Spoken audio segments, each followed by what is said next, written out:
எல்லாருக்கும் வணக்கம். எல்லாரும் எப்படி இருக்கீங்க? நம்ம விருதுநகருக்கு வந்து 1 மாதம் மேலே ஆயிடுச்சு. இப்போ இங்கேருந்து நம்ம டெல்லி கிளம்புற நேரம் வந்துருச்சு. இங்கேருந்து பார்த்தீங்கன்னா நாங்கள் வெள்ளிக்கிழமை சாயந்தரம் 5:30க்கு வந்து ட்ரெயின் ஏறணும். விருதுநகர் டு சென்னை, சென்னையிலேருந்து அடுத்து டெல்லிக்கு போகிற ட்ரெயின் வந்து ஏறணும். நம்ம விருதுநகருக்கு வந்து வந்துட்டோம். ஈவினிங் வந்து 4 மணிக்கு ஒரு பஸ்ஸு வரும் ஊருக்குள்ளே, அதில் ஏறி வந்துட்டோம்.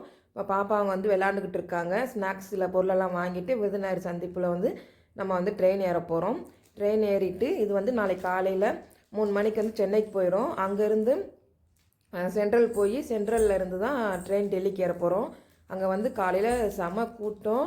எல்லாம் அவங்கவுங்க ட்ரெயின் பிடிக்கிறதுக்காக வந்து அங்கே அந்த நேரத்தில் வந்து வெயிட் பண்ணிக்கிட்டு இருக்காங்க. மணி பாருங்கள் 4:17.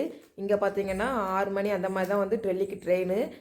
சனிக்கிழமை வந்து 6 மணிக்கு ஏறினோம்னா ஞாயிற்றுக்கிழமை காலையில் வந்து 10-10:30க்கெல்லாம் வந்து ரீச் ஆயிடுவோம். வீட்டுக்கு வந்து 1 மணிக்கு போயிடுவோம். இந்த தடவை கொஞ்சம் வேகமாக போகிற மாதிரி வந்து ட்ரெயின் புக் பண்ணிட்டோம். பாப்பா குட்டி வந்து அந்நேரம் வந்து தூங்கிக்கிட்டு இருக்காங்க. வீட்டில் 2 பேருமே நல்ல தூக்கம். அப்புறம் நம்ம வந்து அங்கேயே கொஞ்சம் ஃப்ரெஷ்அப் ஆகிட்டு அதுக்கப்புறம் ஏறுறப்ப கரெக்டாக இருக்குன்னு சொல்லிட்டு ஃப்ரெஷ்அப் ஆகிட்டு பாப்பாவுக்கு தேவையான பால் அப்புறம் வந்து ஸ்நாக்ஸ் இது எல்லாமே வந்து சென்னையில் இருக்கிறதுனால வாங்கிட்டு வந்து ட்ரெயினில் ஏறிட்டோம். அடுத்தடுத்து வந்து போக போக அப்புறம் வந்து பாப்பா வந்து கொஞ்சம் ஃப்ரெஷ் ஆகிட்டாங்க. வெயில் வந்து வர ஆரம்பிச்சிருச்சு. இங்கே டெல்லியில் தான் செம குளிர். அங்கே வந்து வெயில் வர ஆரம்பிக்கவும் பசங்க வந்து ட்ரெஸ் மாற்றி விட்டோம். விளாண்டுக்கிட்டு இருக்காங்க. அந்த 1 டே ஃபுல்லாக எப்படா போகும், அடுத்த நாள் எப்போ வரும் வீட்டுக்கு போகிறதுக்கு அப்படின்னு சொல்லிட்டு பார்த்துக்கிட்டே இருந்தோம். அதிகமாக பார்த்திங்கன்னா ஆர்மி மென்ஸ் இந்த மாதிரி தான் வந்திருந்தாங்க. எங்களுக்கு வந்து ட்ரெயின் 2 ட்ரெயினுமே பார்த்திங்கன்னா சைடில் இருக்கிறது கிடச்சிருச்சு. கீழேயும் மேலேயும் வந்து எங்களுக்கு கிடச்சிருச்சு. நாங்கள் மட்டும் சைடில் இருந்துக்கிட்டோம். யாருக்கும் டிஸ்டர்பன்ஸ் இல்லாமல் ஃப்ரீயாக தான் இருந்துச்சு. சீட்டு நல்லா இருந்துச்சு. இந்த இது ஏசி கோச்சில் தான் புக் பண்ணியிருந்தோம். டெல்லி டு சென்னை டு டெல்லிக்கு. கீழே பாருங்கள் எப்படி இருக்குன்னு. வெயில் அடிக்குது.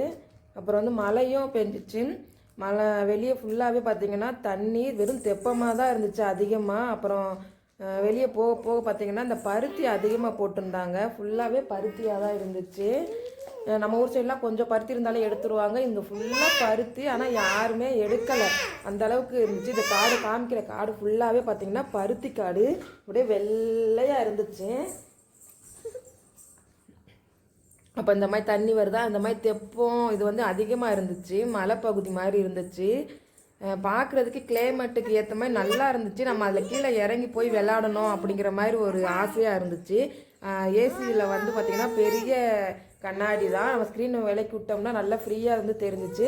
அதை பார்த்துட்டே போகிறதுக்கே நல்லா இருந்துச்சு. அண்ட் 1 டே ஃபுல்லாகவே நல்லா கம்ப்ளீட் ஆகி அடுத்து வந்து வீட்டுக்கு வந்துவிட்டோம். டேக்ஸி புக் பண்ணி தான் வந்தோம். பாப்பா பார்த்திங்கன்னா இது பொண்ணு கோயிலுக்கு போயிருந்தோம். மாலை கலக்கிறதுக்கு முன்னாடி குலதெய்வம் கோயிலுக்கு வந்து போயிருந்தோம்.